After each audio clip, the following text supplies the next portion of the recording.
A few different takes for this Monday Night Raw review, guys. I'm going to be completely honest with you. I don't even feel like doing a review of this show. I woke up and I was still mentally upset about what happened at the Survivor Series, man. I still can't get over the fact that WWE did what they did. I was a little bit more accepting of Brock Lesnar beating The Undertaker. Yes, it was shocking. Yes, I sat there for the remainder of the show asking myself, what the fuck did I just see when it happened? And everybody was shocked. And as the weeks went on, I was a little bit more understanding of why they did what they did. And I was understanding of the decision to take the streak away from The Undertaker. It was an easier pill to swallow, being that it was Brock Lesnar. What they did at the Survivor Series last night obviously got people talking. People are still very upset about it. People's emotions really aren't in the product right now. I could probably say that about myself. I wasn't all there tonight for tonight's show. My emotions weren't there. My interest wasn't there for a follow-up for a big pay-per-view. My passion for this is not here tonight. I'm still mentally drained. And I'm sure a lot of you guys are. You're still questioning why. Why did they do this? What is the plan? Where are they going? What do they got up their sleeve for the remainder of this Brock Lesnar Goldberg fantasy warfare? What are they doing? I know I was upset last night and I did several different takes. And the one that I went with was the little bit more of a calm approach. You kind of seen I was angry and frustrated, but ones before that came off very angry and I didn't want to yell. I wanted to remain logical. I wanted to give you guys valid points and views that you can understand and appreciate and say, you know what, JD's right. You know, JD's got a point. I didn't want to come on here yelling. I didn't want to come on here bitching and moaning and fucking raving and ranting and then have some fucking asshole on Reddit. Oh, that guy JD. He's so negative, man. You know, I didn't want that. I didn't want that, man. So hopefully I opened up a few eyes with my Survivor Series review. And I thank everybody that came out and watched it, man. 2,500 likes. That is the most liked video on my channel. Thank you guys so much, and thank you to everybody that was watching, new, and seeing that I love what I do here, and I was worthy of being in your subscription boxes, man. Worthy of a subscribe. So thank you for that. I'm still salty. Still very emotionally drained about Survivor Series, but I'm not going to let it bother me, man. I seen different points of view. I heard everybody's opinion. I watched several videos. I read several different articles. I'm going to go into this with an open mind, man. I really am. I'm going to give them the opportunity to make sense of it. I don't think it's right at all. And you're not going to change my opinion. You know? It doesn't make sense, and you're not going to change my view on that. It doesn't make sense. It will never make sense to me. Never. The WWE had The Undertaker's undefeated streak. That's a once-in-a-lifetime thing, people. That will never be duplicated. Never. Records are meant to be broken. That was one record that will never see the light of day ever again. And they gave it to somebody. Now, my thing is, they gave it to somebody who went on to beat John Cena, destroy John Cena. This is the face of the company. He treated him like James Ellsworth. A bum. Won the title. Beat The Undertaker again. He destroyed Randy Orton. He had a world title reign. This was the conqueror. He held something that nobody else was worthy of holding. And when Lesnar did it, I was shocked, but it was an easier pill to swallow because it was Brock Lesnar.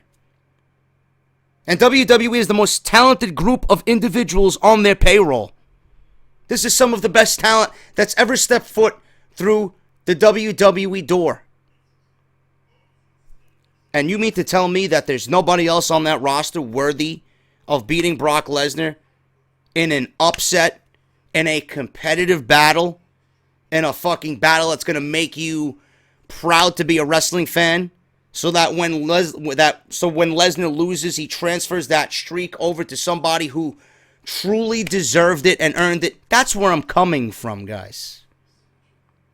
That's where I'm coming from. I am of the old school mentality. I like things epic. I like things big. I like long, drawn-out storylines that lead to a final battle. This is why I'm drawn to NXT so much. This is why I enjoy what they're doing down at NXT. Look what they did with Balor and Joe. 8 months. When was the last time you seen a feud span 8 months that ended in a steel cage on the main roster? I can't think of it. I can't think of it at all. Charlotte, Sasha? Nobody gives a fuck about that. Nobody gives a shit about that. People know that it's forced down our throats, and WWE is trying way too hard for their women's division to be accepted and spawn it off as the best, when it's not. Look at what Nakamura and Joe are doing down at NXT. Why is that so great? Because match after match after match, week after week after week, the build continues to mount more and more and more. And they're not done. They're not done. NXT's touring Japan, Osaka.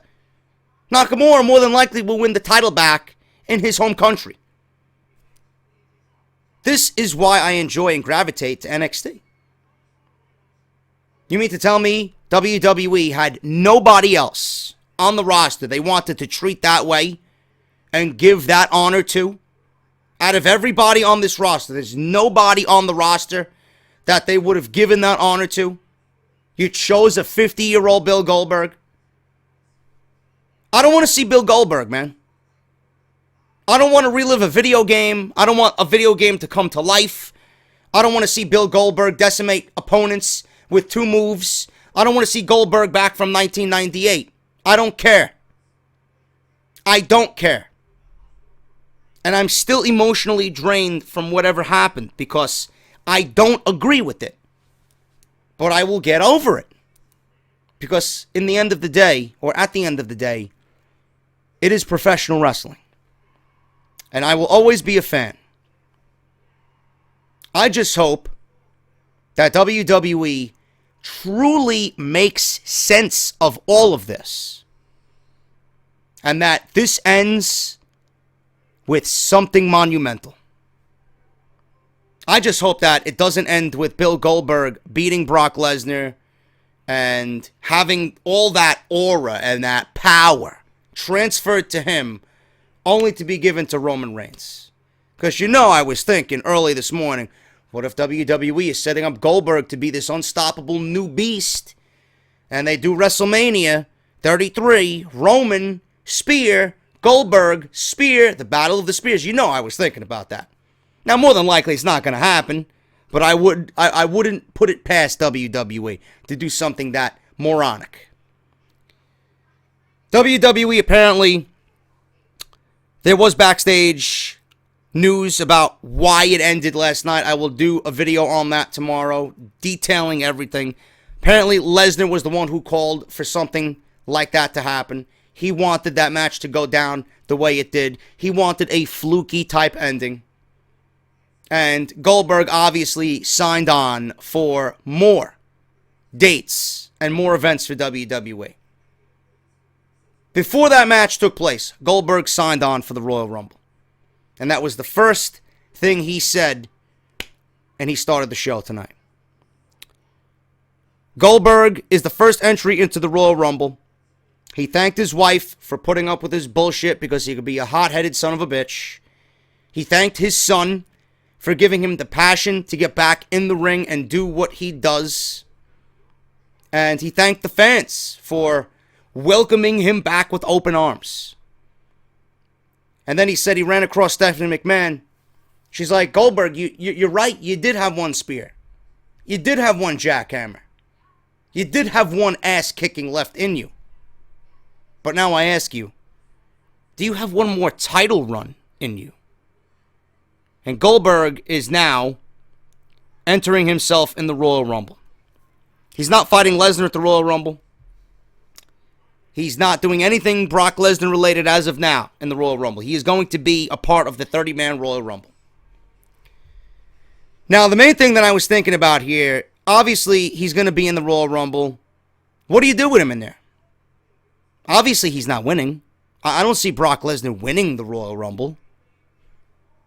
I don't want him to win the Royal Rumble. I've been saying for weeks, and I say it every fucking year, I don't want someone like a Goldberg to win the Royal Rumble. I don't want any part-timers winning the Royal Rumble, period. I want a full-time talent to win the Royal Rumble. I want the Royal Rumble to be the most unpredictable event of the year. Give me big names in the Rumble. Give me big names in the Rumble that you can associate with winning it. There's 30 men in that Rumble. I should have at least 10 men, capable, believable men, to win that match. Unpredictability is the most important factor of the Royal Rumble. That's what you need to build around. Unpredictability. If you're going to load that match up with Bill Goldberg and fucking Golden Truth and Shining Stars and Breezango and all these other fucking assholes that have absolutely no chance of winning, then it's not much of a Royal Rumble. And that's not how you're supposed to plan one of your biggest matches of the calendar year. Brock Lesnar obviously will have a role in the Royal Rumble. Whether he's in it or not, at this point, I don't think Lesnar is going to be booked to be in the Royal Rumble. I think Lesnar is going to, and the way WWE needs to book this right now with Goldberg coming out stating that he's going to be in the Rumble, Lesnar doesn't show face until the Royal Rumble. He goes into hibernation. He was embarrassed. He lost in 1:25. He goes away, doesn't show face until the Royal Rumble, and you don't even advertise him. You do not advertise Brock Lesnar going into the Royal Rumble. He is just there. When Bill Goldberg is at the highest peak he could possibly be at in the Royal Rumble, Lesnar comes down. Done. Elimination. He F5s him. He fucking does what he's got to do. He eliminates Bill Goldberg. That's it. And then it leads to another match at WrestleMania. And then end it. I don't know why people would be interested in this match again after what we've seen, but that's where obviously WWE is headed. And again, it doesn't even make sense to me. It doesn't make sense to me. Because right now Goldberg is up 2-0 in this series or this battle. If Lesnar's not fighting Goldberg at the Royal Rumble, Goldberg is still going to be up 2-0. And if they plan one more match for WrestleMania coming out of the Royal Rumble, and the events that should happen there, and Lesnar wins at WrestleMania, Lesnar is still down 2-1 against Goldberg. So what sense does it make? Ideally, what sense does it make? Yeah, he got his win. Yeah, he got his revenge. He beat Goldberg at the biggest event of the year. But he still has 2 wins over you. What are they going to do about that? How are they going to make all that make sense? See, this is the shit I think about when you're at work. I don't get it.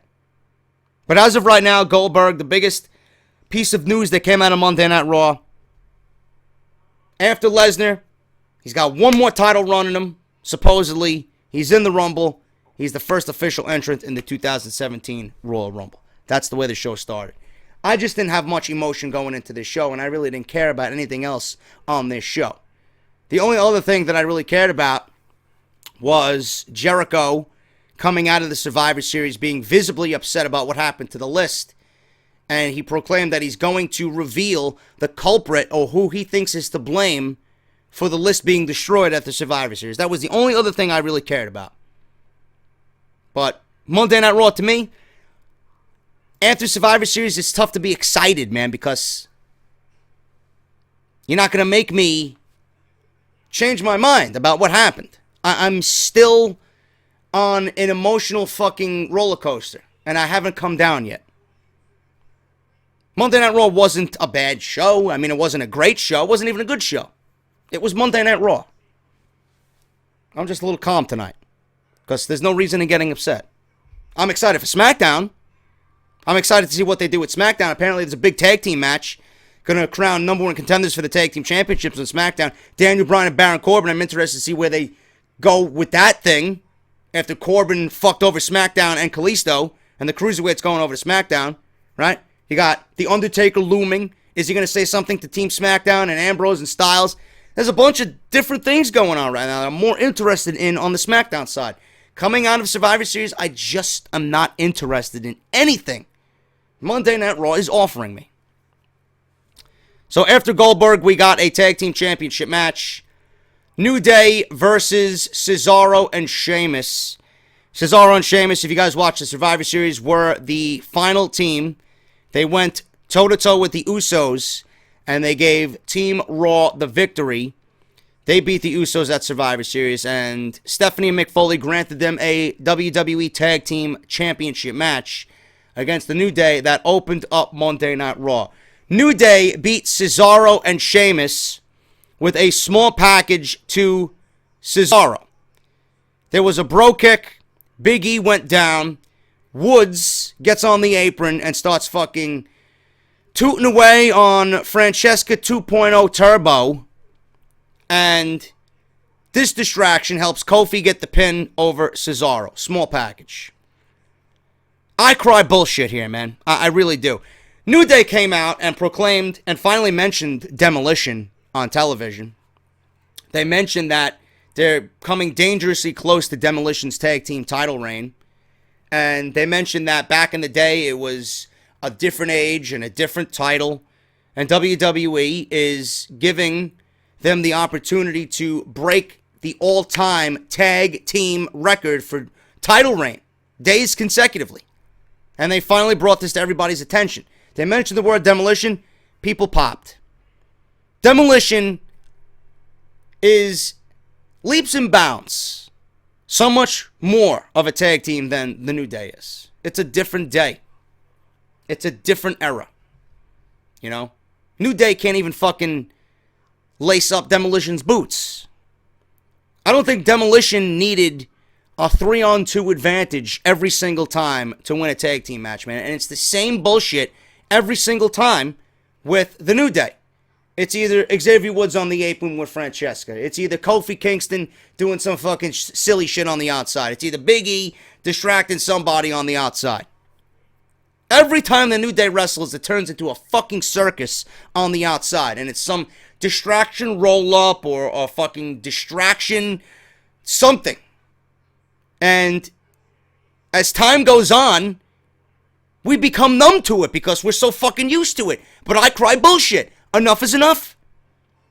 Enough is enough. Cesaro and Sheamus looked fucking great coming out of Survivor Series. If WWE wanted to do a title change, tonight could have been the night. The crowd was hot for a title change. You just know these things. You listen. The crowd was hot for Cesaro and Sheamus coming out of Survivor Series. If WWE wanted to pull the trigger on this tonight, they very well could have, and they didn't. You know, it's too late. They've come this far. Why not have them beat the streak? But at the same time, why are you going to neglect a team that is obviously getting more and more over? And are becoming more and more of a tag team day by day, week by week. I just want the New Day to lose the titles, to be honest with you. It's doing the division no good. It's doing the New Day no good because nobody cares. Nobody cares anymore. Once upon a time, I laughed at Big E's gyrating and all the other bullshit that the New Day did. I'm just over it. I'm over it. Monday Night Raw has no competitive tag teams at all. So how can the New Day be heralded as this great team? They had a tag team championship tonight. Apparently they're defending the titles next week again. Wow, 2 consecutive weeks of defending your tag team championship. That's what a champion should do.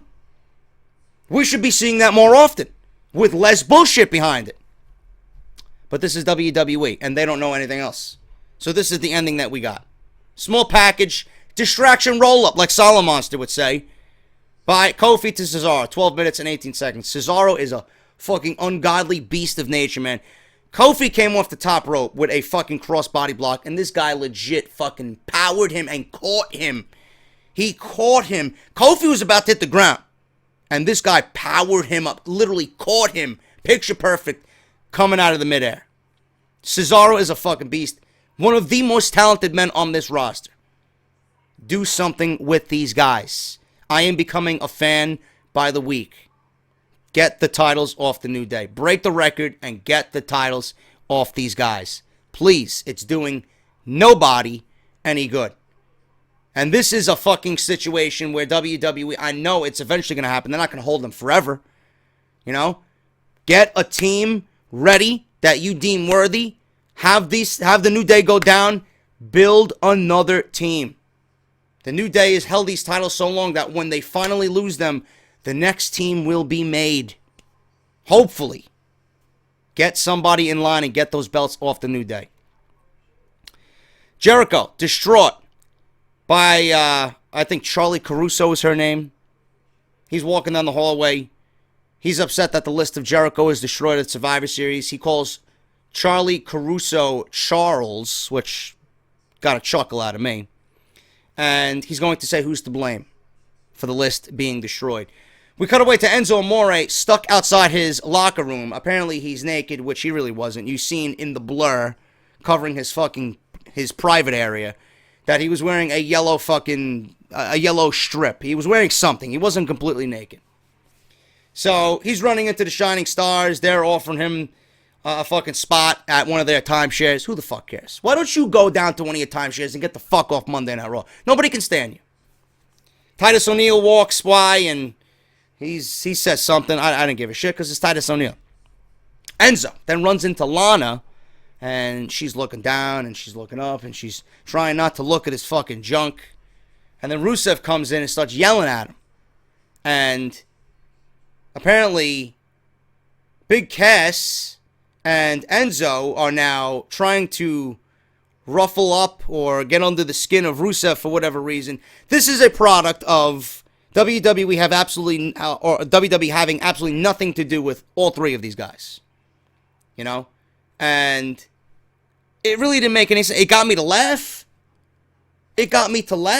You know? I laughed at Enzo looking at Lana and Lana looking at Enzo and he's like, hey, how you doing, you know? Typical fucking Enzo. And then Rusev comes fucking yelling and, you know, screaming all over the place. Why are you looking at my wife as you're standing there naked? But this is a product of WWE not having anything to do with these guys, and it's a shame. You know, Rusev, former United States champion, coming out of a feud with Roman Reigns. He got fucking destroyed. And now he's just floating in the middle of nowhere. Enzo and Cass. You know, as the weeks go on, I've wanted these guys to be the flag bearers of the tag team division. As the weeks go on, I don't see anything for these guys. I think WWE is going to keep them where they are. And Big Cass is going to be the one to break away when WWE deems him ready. I don't think WWE sees these guys as tag team champions. They're more like a comedy act. I miss the Enzo and Cass that I seen in NXT. That was hungry for gold. Seems like these guys are hungry just to get the fucking crowd hyped, and that's it. It's like they're Monday Night Raw personal cheerleaders. It's not what I want out of one of the most popular tag teams in this industry. They were hungry for gold down in NXT. They were competitive down in NXT. They had some damn good fucking matches with American Alpha and Revival down in NXT. Where did those guys go?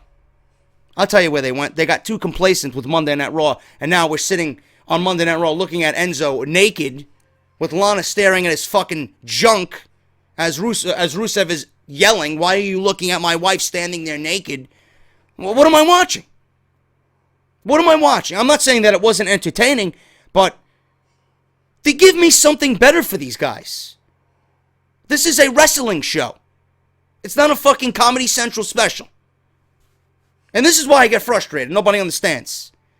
What is so hard to understand? I want wrestling on my show. Comedy Yeah, you could throw some comedy in there. You could sprinkle some comedy in there. But I want wrestling at the end of the day. And through the first hour and 15 minutes of the show, we got 15 minutes of wrestling. The same shit every fucking week. When is it going to change? Mick Foley and Stephanie McMahon. Cringe. Fucking cringe. Every time I see them together, I want to fucking vomit. I want to reach for my controller and shut Monday Night Raw off, man. Stephanie McMahon is absolutely brutal to watch. Especially when she's interacting with Mick Foley. Mick Foley is nothing but a fucking pussy on Monday Night Raw. What the fuck happened to Mick Foley? Seriously. This guy looks like he doesn't even want to be the GM of Monday Night Raw. And who the fuck can blame him? Nobody wants to work with Stephanie McMahon when she's coming off like that on camera. I can't even fucking stand to watch it. Never mind work with her. Sami Zayn comes in, and I thought they were legit going to fire this guy. You know, Mick Foley was like, oh, you know, I don't want to have to do what I have to do tonight, but there needs to be consequences for you not taking the Intercontinental Championship off of The Miz and bringing it back to Monday Night Raw. And I'm looking there, I'm listening to this, and I'm watching this. Did you people watch the same match that I did? Did Mick Foley and Stephanie McMahon watch the same fucking match that I watched at Survivor Series? It wasn't even Sami Zayn's fault. You're blaming the actions of Maurice, who took the fucking bell and rang it herself to cause a distraction for The Miz to win, fucking over Sami Zayn. He had no fucking idea what's going on. And you want to blame Sami Zayn for Maurice doing what she did? Does that make any sense to anybody? And you want to give this guy a punishment. Consequences need to be... What the fuck did he do? What did he do so wrong? He went out there, he wrestled 15 minutes, and he got fucked over. So now in turn, you're fucking him over for getting fucked over by Maurice. How is that logical? And why does he deserve that? I know it's storyline, but doesn't Sami deserve better? I was hoping Mick Foley was like, you know what? You're terminated. I was hoping wishing upon a star. I was hoping those words came out of his mouth. You're terminated. You're fired. Instantly. Daniel Bryan, sign a contract. SmackDown tomorrow on Tuesday. That's what I was hoping to happen. No, they book him in a match with Braun Strowman. That's your punishment. Mick Foley hesitant to give Stephanie McMahon a high five. He didn't want to do it. Stephanie McMahon is all her plan. So now we got the punishment of Zayn. Strowman versus Zayn tonight for not winning the Intercontinental Championship because Maurice fucked him over. I don't understand who writes this shit, man. I really don't. Absolutely illogical. Ariya Daivari versus Cedric Alexander. 3 minutes and 10 seconds. Lumbar check. Cedric Alexander wins. The lumbar check is one of the prettiest moves in WWE. Love it. There was one part in this match where Cedric Alexander was pulled off the top rope. Took a nasty bump off the top rope. It's like he bounced off the top rope itself. And he kind of twisted his body on his way down to the ring. And he hit hard, but looked like he was okay. I can't wait for 205 Live, man. These cruiserweights are fucking drowning and dying a miserable death on Monday Night Raw. Crowds aren't into it. WWE continues to just throw these guys out there and think that, okay, you guys got 3 minutes and 10 seconds to get in what you need to do. How are these guys going to get anybody to care about what they do in 3 fucking minutes? 3 minutes. This is the fate of the cruiserweights on Monday Night Raw. I cannot wait for 205 Live because at least they have their own show. They're not going to be hampered down with fucking promos and backstage segments and fucking Shining Stars and the Golden Truth and a fucking 20-minute promo by Stephanie McMahon. Just go out there and give me 20 minutes of wrestling and I will show you exactly what I've been stating for the last few weeks, man. You put these guys out there in a fucking main event that goes 20 minutes, and I said this when I talked about NXT TakeOver and the match that the Revival and Gargano and Ciampa had. Look at what Cedric Alexander and Kota Ibushi did at the Cruiserweight Classic. You put those guys in a main event on Monday Night Raw and you take exactly what they did in that match. Piece for piece, move for move, copy and paste. You put it in the main event of Monday Night Raw. There is no fucking way you're going to tell me these guys are not getting over by what they did in that ring. No, but 3 minutes, Kevin Dunn. Yeah, he thinks they're gonna get over for 3 fucking minutes. You fucking asshole. Good riddance. They're not exclusive to Monday Night Raw. And Triple H and William Regal and whoever else is involved in fucking 205 Live, they're gonna show you that you're a fucking asshole when it comes to booking everybody else but Roman Reigns. You fucking clown. 310 lumbar check. Alexander gets the win over Daivari. Highlight reel with Chris Jericho. This was probably the best segment of the night. Jericho came out very upset. He was very stoic in his look. Kevin Owens came out, cuts him off. He asked Jericho that I want to see and I want to show you exactly what happened at the Survivor Series on the Jeritron 5000. Jericho says that he upgraded to the Jeritron 6500. I found this to be hilarious. For whatever reason, I just laughed. It was fucking great. You know? Jericho isn't happy with Owens for not realizing he was there when Jericho upgraded. We see Owens saving Jericho from Styles, and they kept showing the pictures of the Survivor Series that Owens pretty much risked himself to save Jericho.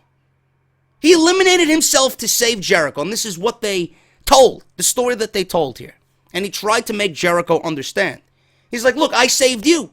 And then you were so distraught that you didn't realize I tried to save you. You were more worried about the fucking list. And then you were worried about the list while RKO was coming your way by Randy Orton. You didn't see that I tried to save you, and I risked being eliminated for you. So, this was the entire segment. And it looked like they were about to break up. Jericho was like, well, then maybe we weren't good friends at all to begin with. They keep going back and forth and they're arguing. And Owens feels maybe, you know what? Listen to me. Maybe we don't have much of a friendship at all. They go back and forth. They're about to split. I think everybody thinks this is it. The honeymoon's over. Owens is never there when Jericho needs him. Chris is done with him. It's like they're fucking breaking up. Like a fucking guy and a girl breaking up, man. It's over. Kevin spins him around. And in sequence, at the same fucking time, like magic, they say, you know what? I know who's to blame for the list. And they both utter the words, Roman Reigns, at the same time. I fucking died laughing, man. Just blame it on Reigns. Blame it on Reigns. They hug, they embrace. Fucking crowd's going crazy. They rant about Reigns and Rollins. Kevin Owens mentions that Reigns has this conditioner in his hair, the hair conditioner brothers, you know. He's a fucking goon. He's like fucking standing on the apron. He didn't give a shit about anybody. He's got his fucking conditioner seeping down his back.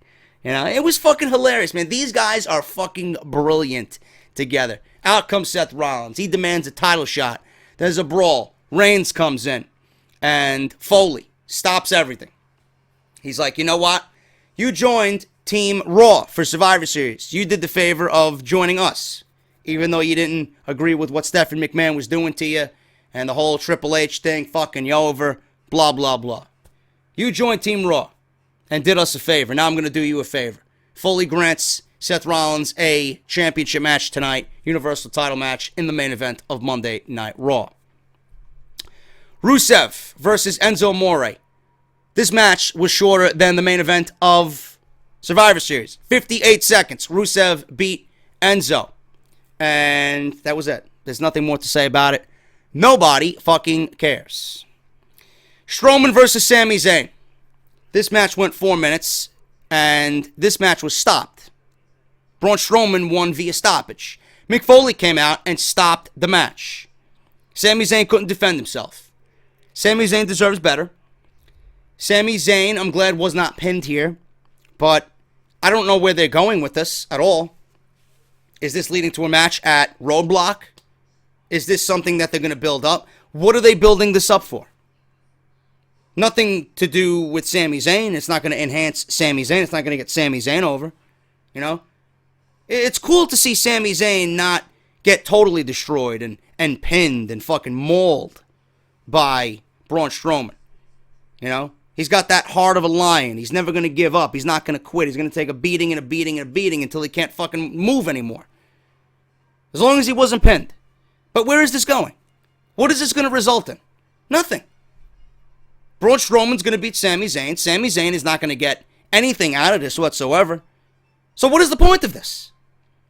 What is the point of this? Strowman gets a decent fucking talent to work with, but what is this, what is in this for Sami Zayn? Nothing. Move him to SmackDown. Please, do him and me and everybody else a fucking favor. Get this guy off Raw. You're doing nothing with him. And this is going nowhere. Braun Strowman completely fucking destroys Sami Zayn. He attacked him before the match even starts. Sami Zayn didn't even make the steps to do his fucking his arm wave. Braun Strowman fucking bulldozed. Nobody wants Braun Strowman running at you. Guy looks like a fucking monster running at you. I never seen someone that size run at the speed this man runs. He is impressive for what he does. I just don't get why you got to feed Sami Zayn to him. There's nothing in this for Zayn at all. 4 minutes. Zayn was destroyed. Here we go, folks. More of the same bullshit with the women's division. Wow. I can't wait to see this next week. Sasha wants another match. Sasha is getting another title shot against Charlotte Flair in North Carolina. Wow. Oh my God, ladies and gentlemen, I can't wait for next week's Monday Night Raw. I am gleaming with excitement.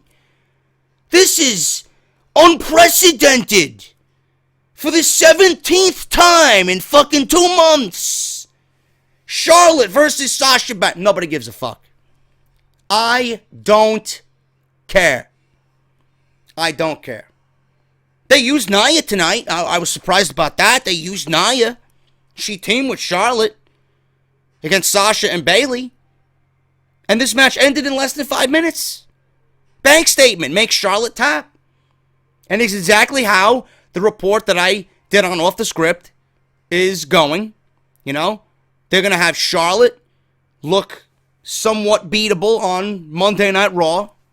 But when it comes to pay-per-views, Charlotte is going to be a dominant monster leading up to WrestleMania. And they're going to use Charlotte's singles undefeated pay-per-view streak as something to build towards a big WrestleMania match. But who's it going to be against? They have nobody in this division. And by the time we get to WrestleMania, everything will have been done 10 times over already. Sasha and Charlotte next week in a title match that means absolutely nothing in a division that is completely fucking weak. It's awful. If you are interested in this match again, you have absolutely no taste in anything women's wrestling. This is boring the shit out of me, man. I am so over it, and I might not even fucking watch next week. This match anyway. I just don't care. What, are you going to give it back to Sasha? You're going to give the title back to Sasha? Again?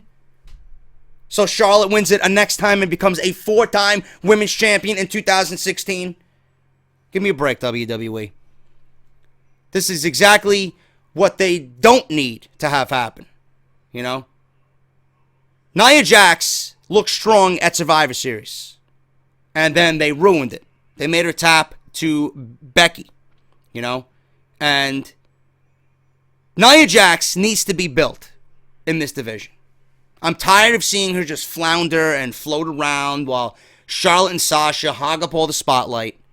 You know, there's other women in the division that need attention too, WWE. It's not all Charlotte.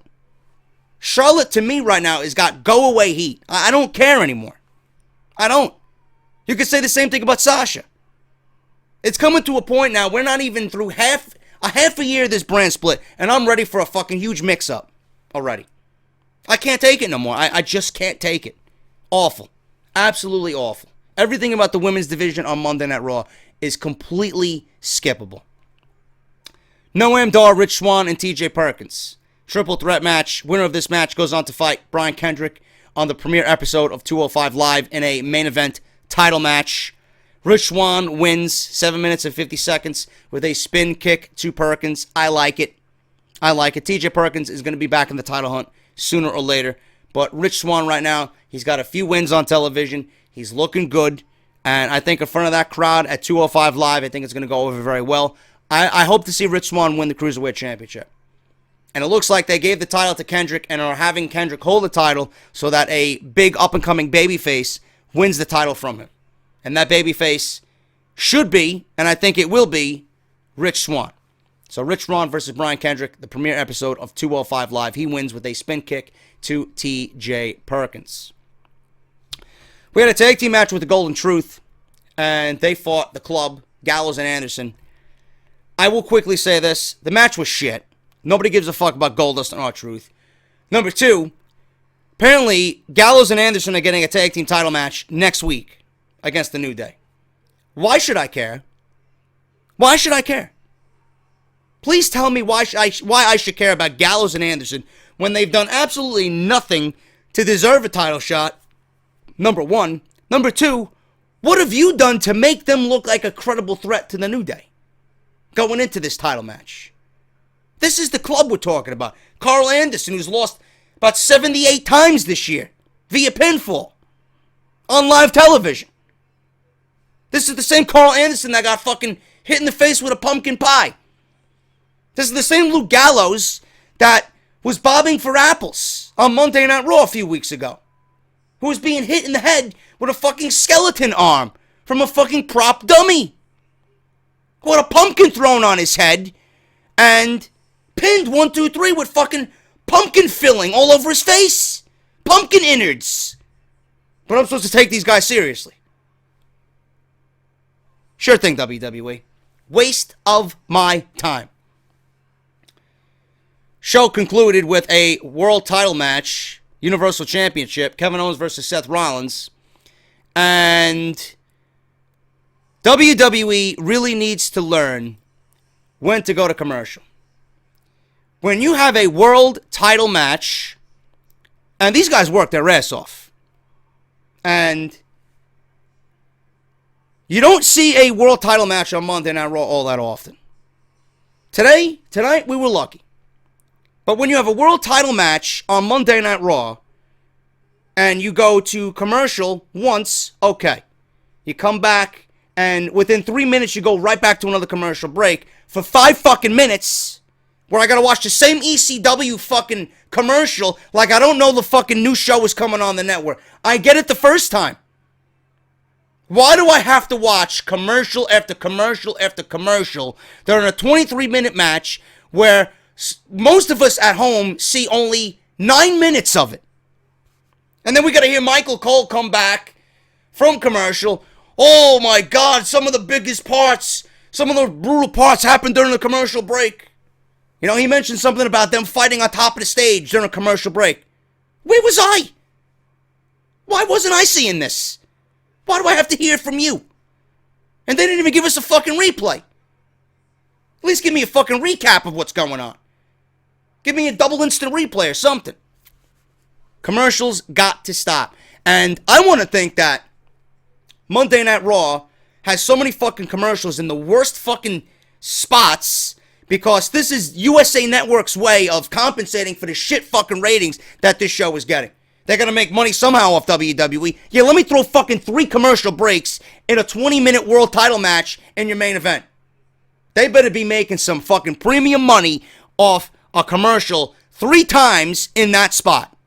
Because you are losing people's interest, and that's why people are fucking dropping like flies in the 3rd hour. Nobody can be interested in a world championship match if you're going to commercial 4 fucking times. Give me a break. You got a ton of fucking show to put your commercials in. When I come to a main event, I want to watch a main event. They call it the main event for a reason. It's the last match of the show, and I want to enjoy the last match because it's the most important match of the show. It's not the most important match when I gotta watch fucking cigarette commercials, and I gotta watch fucking Budweiser commercials, and I gotta watch fucking ECW promos for the fucking WWE Network 16 times during a 3-hour show. Come on, man. These guys work their ass off. I want to see what they're fucking trying to tell in the ring, the story that they're trying to tell in the ring. Most of the match that we got was actually good. These guys fucking killed themselves at the Survivor Series, and they come right back and do 24 minutes on Monday Night Raw in the main event. Roman Reigns and Chris Jericho were banned from ringside. This was a no disqualification match.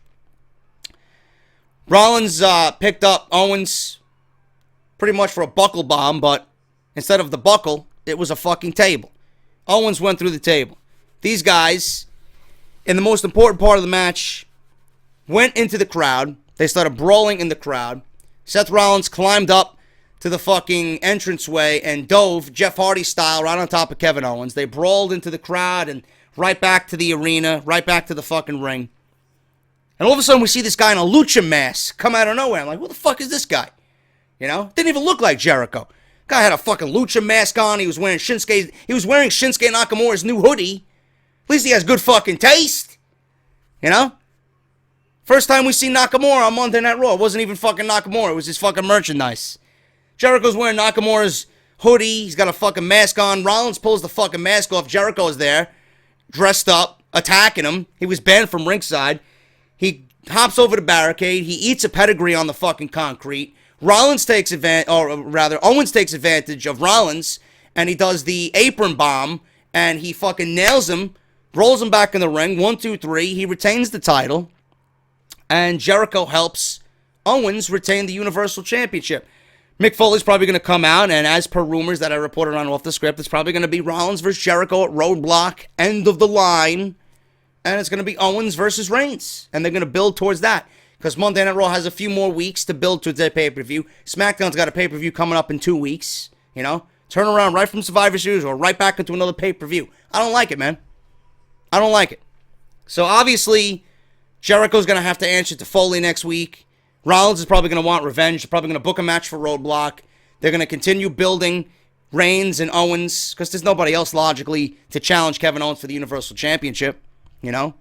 And then from there, I think we start slowly seeing the deterioration of Jericho and Owens. And I think, realistically, the ideal match for the Royal Rumble, if you want a Universal Championship match, I think Owens versus Jericho would be the ideal match to book for San Antonio in the Royal Rumble, man. I think the crowd would eat that up.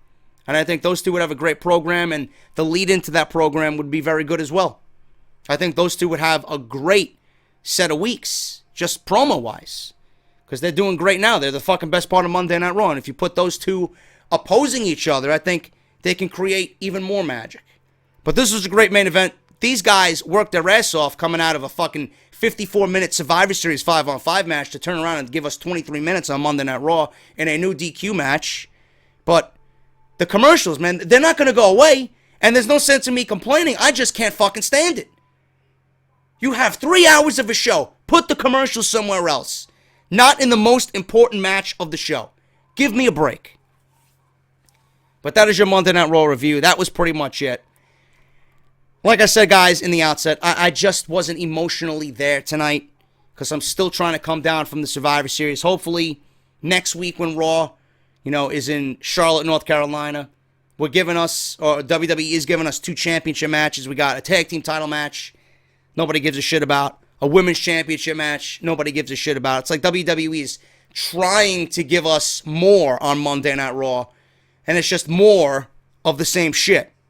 Nothing's really changing, and it's really showing the lack of depth on Monday Night Raw. It's really showing us that McMahon and Dunn and everybody else has not created any new stars via this brand split for Monday Night Raw. Not one. Maybe Braun Strowman. But that's about it. And as far as the brand split goes on Monday Night Raw's side, right now, week by week by week, you're seeing that it is an absolute fucking failure.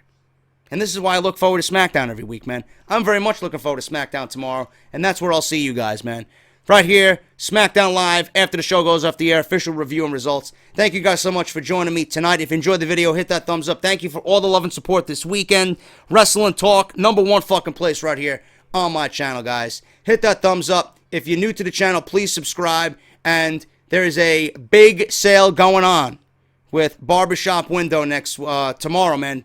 Starting tomorrow all week. 30% off my t-shirts. I will talk to you guys about that on Twitter. Follow me on Twitter at JD from NY206. We'll go over all that, and I'll see you guys right back here for SmackDown Live tomorrow night, man. What's going to happen? Going to be interesting to see the fallout from Survivor Series. Until then, I'll talk to you guys later.